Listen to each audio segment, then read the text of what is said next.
Do you ever have those movies that you absolutely love, but for some reason or another, you don't really talk about them often? You know, it's kind of a weird concept that you love these movies, but you almost never talk about them. Like, ever. So I'm sure if you guys have watched my main channel, you'd probably be able to figure out pretty quickly what some of my favorite movies are. But there's quite a few that I don't talk about. I'm not embarrassed or ashamed or anything. Just for one reason or another, I don't really talk about them. But today I wanted to shine the spotlight on two of my absolute favorite movies, Paddington and Paddington 2. I know, insert Pedro Pascal meme here.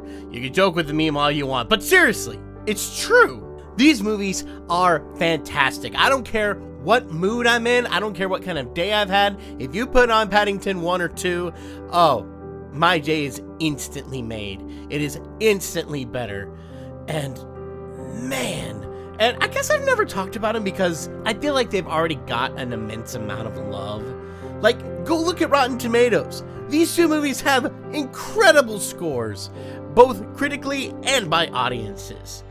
I remember very vividly seeing the trailers for Paddington for the very first time in 2014 thinking, oh boy, this looks like another run-of-the-mill family film that's gonna be hollow with no substance. Oh gosh, I couldn't have cared less to see it. Especially, this was when the trend of taking cartoon characters and throwing them into a live-action world was already stale. I was already sick to death of seeing this, and I'm like, okay, here's another one. And I wasn't even familiar with Paddington. Like, I think I had seen, like, a Paddington book on the shelf as a kid, and I super vaguely remember seeing a TV show about it? Maybe? But I never read Paddington. I didn't know anything about Paddington. I honestly, when people talked about Paddington, I think I thought they were talking about Corduroy. Do you guys know this bear? Please tell me I'm not alone in this. So yeah, all that being said, I did not care about this movie at all. But then the Rotten Tomato critics came out, and the Rotten Tomato score came out. Now granted, remember, this was like 10 years ago. This is when the Rotten Tomatoes actually meant something a lot more than it means now. And all of these reviews were glowing. Like, at the time, I think for a while it was at 100%. I was like, what? For this rando movie? What? Why? So I was so enamored by what it's been able to do, I had to go check it out.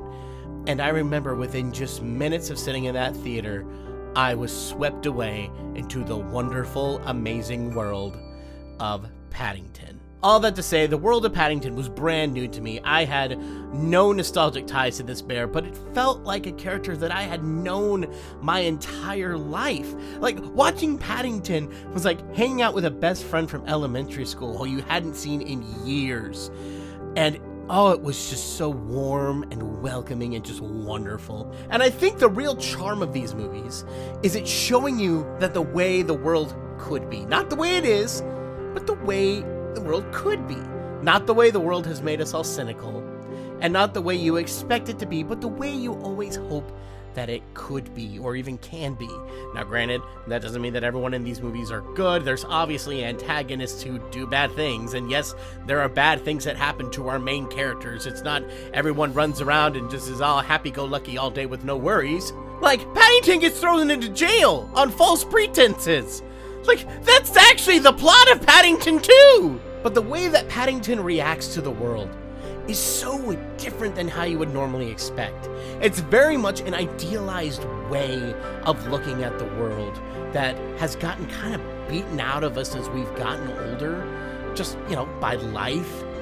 And it also pins that old mindset that we had as children against the cynical world that we deal with now and shows us what can be possible. Now, am I saying this does this very realistically? No. I don't think you can turn an entire prison into a garden club just because they eat some marmalade sandwiches. That is a little far-fetched. But the idea that you being kind and showing love and kindness and compassion to somebody who normally you wouldn't do that to can bring about a really positive change. This movie at first can seem like your typical fish out of water story, which we've seen a million times, and 9 times out of 10, the fish out of water concept is primarily going to be used to get some comedy to say, oh hey look, this character doesn't know how this thing works, laugh.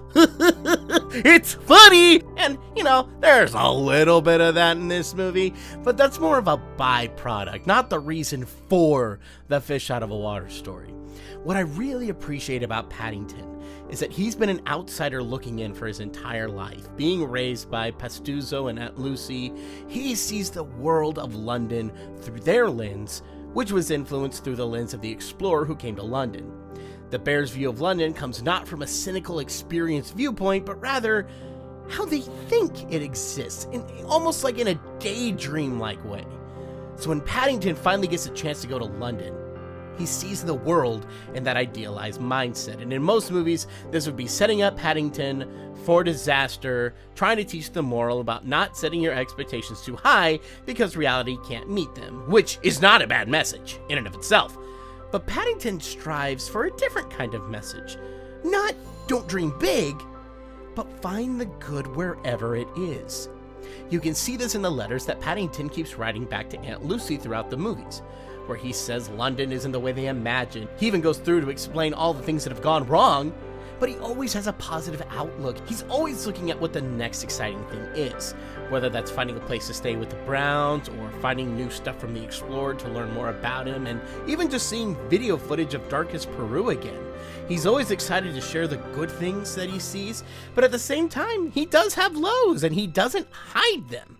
He is very blatant and open about it. He struggles, he has issues, he gets so upset that he runs away trying to find the Explorer and even sleeps outside on a park bench. Paddington experiences troubles and experiences just like we do, all the negativity that would normally break us down and would make us more cynical towards the world. But no matter what goes wrong, even getting thrown in prison, mind you, for a crime he did not commit, it does not break his spirit at all. We would lose our positivity, our politeness. We would lose that in a heartbeat, but Paddington never does. And it's beautiful that it is absolutely so beautiful. And not only does that benefit him to keep his spirits lifted high, but we see how his politeness, his kindness, his goodness changes everyone else around him. Not just the Browns, but everyone who interacts with him, because it's so different than how most of us think and feel in today's world. So just as you go through life thinking you have to conform to everything, Paddington comes in and says, no, you don't have to accept life the way it is. You can make it better. And every time I watch these movies, it's just an instant reminder of all the joy I see around me, all of the goodness that I often take for granted or I just don't see sometimes.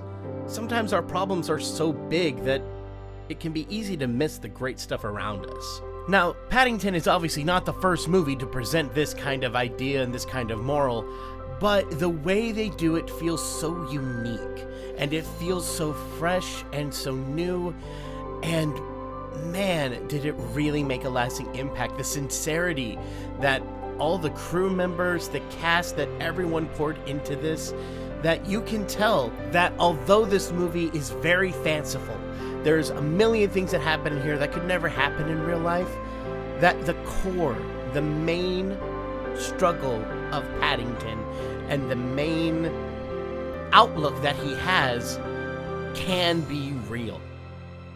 And that there is believability in the implausibility. And I think there is no better movie to explain this than Paddington.